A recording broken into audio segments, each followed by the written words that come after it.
Hello दोस्तों, मैं शेख मेराज। आज के इस वीडियो में हम दुनिया के सबसे अमीर व्यक्ति के बारे में बात करेंगे जो भारत देश का था। एक समय ऐसा था कि दुनिया का सबसे अमीर व्यक्ति भारत देश का था। तो उसी व्यक्ति के बारे में आज हम विस्तार से जानकारी लेंगे कि आखिर वो कौन था और उनकी संपत्ति कितनी थी। तो इसी के लिए वीडियो पूरा देखिए, वीडियो को लाइक कीजिए और चैनल को सब्सक्राइब कीजिए। अगर आज के समय में अगर हम बात करें तो दुनिया के सबसे अमीर व्यक्ति एलन मस्क है, जिनकी टोटल संपत्ति 229 अरब डॉलर की है। और टॉप 10 की अगर बात करें, हम दुनिया के टॉप 10 अमीरों की बात करें तो इसमें आज के समय में हमारे भारत का कोई भी नहीं है।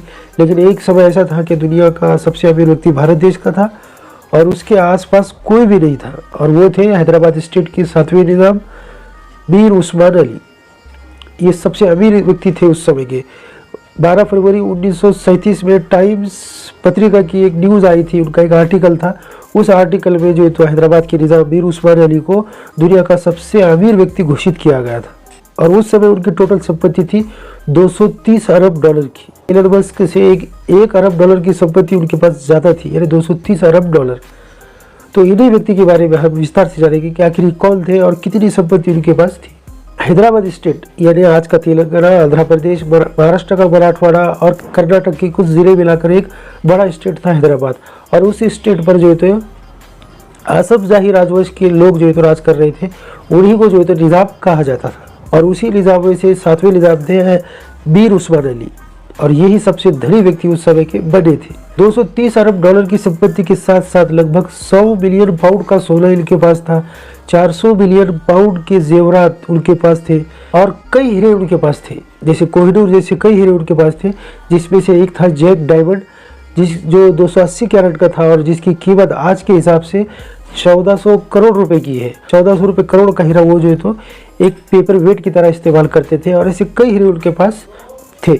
इसी के साथ साथ माणिक, मुक्ता, नीलम, पुखराज ऐसे हीरे उनके पास तो टोकरी भर भर कर उनके पास जो है तो सोना भी था और ये हीरे भी थे। 20 लाख पाउंड से ज़्यादा उनके पास नगद राशि उनके पास थी। इसी के साथ साथ अच्छी सेना, अच्छा तोपखाना, खुद की रेल व्यवस्था उनके राज्य में उनकी थी, खुद की हवाई व्यवस्था यानी हवाई जहाज, हवाई अड्डे उनके पास थे उस समय में। और इसी के साथ साथ उनकी खुद की करेंसी थी, यानी खुद की नोट वगैरह वो तैयार किया करते थे। खुद की टकसाल उनकी थी, सिक्के भी वो बनाया करते थे। इसी के साथ साथ उन्होंने अपनी खुद की एक बैंक बनाई थी जिसको स्टेट बैंक ऑफ हैदराबाद ऐसा नाम दिया गया था, जो आज तक जो है तो हमारे भारत की विविध शहरों में इसकी ब्रांचेस है। अगर इनके महल की बात करें तो चौमल्ला नामक एक महल था, और इस महल में लगभग 6000 से ज़्यादा नौकर काम किया करते थे। बस इतना ही नहीं, जितना रिकॉर्ड में है उतना ही पैसा है, और इससे भी ज़्यादा उनकी संपत्ति उनकी है, जिसके लिए आज भी जो है तो भारत, पाकिस्तान और उनके वंशज आज भी जो है तो कोर्ट में जो है तो लड़ रहे हैं। भारत में भी उनकी संपत्ति कई जगह जो है तो बिखरी हुई है, और इसी के साथ साथ लंदन के, इंग्लैंड के कई बैंकों में उनका पैसा पड़ा हुआ है। अब इतने पैसे वाले व्यक्ति ये थे। इसी के साथ साथ ये काफ़ी दिलदार भी थे। लंदन की महारानी एलिजाबेथ II के समय में जब उनकी ताजपोशी का प्रोग्राम था, उस समय इन्होंने लगभग 300 हीरो से जड़ा एक हार जो है तो उनको तोहफे के रूप में दिया था। इसी के साथ साथ फॉर शुरू था। उस समय इंग्लैंड काफ़ी तंगहाली में था, परेशान था।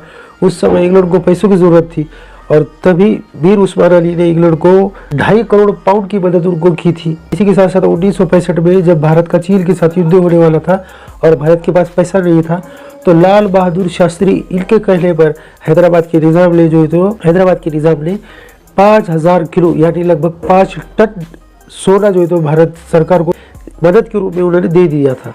इसी के साथ साथ कई विश्वविद्यालय, यूनिवर्सिटीज़ को उन्होंने जो है तो पैसा दिया है।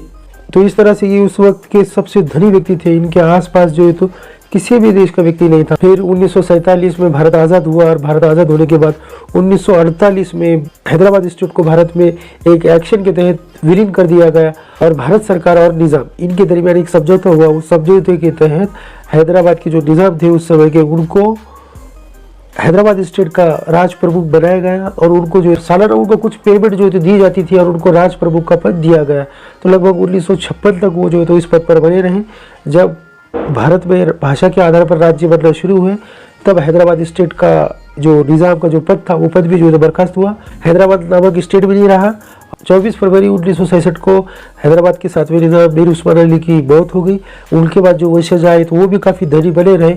लगभग 1980 से 1990 तक दुनिया के टॉप 10 में इन निज़ामों का नाम आया करता था। तो इस तरह की एक भारत देश के सबसे धनी व्यक्ति हुआ करते थे। उसी समय भारत देश को सूर्य की चिड़िया कहा जाता था।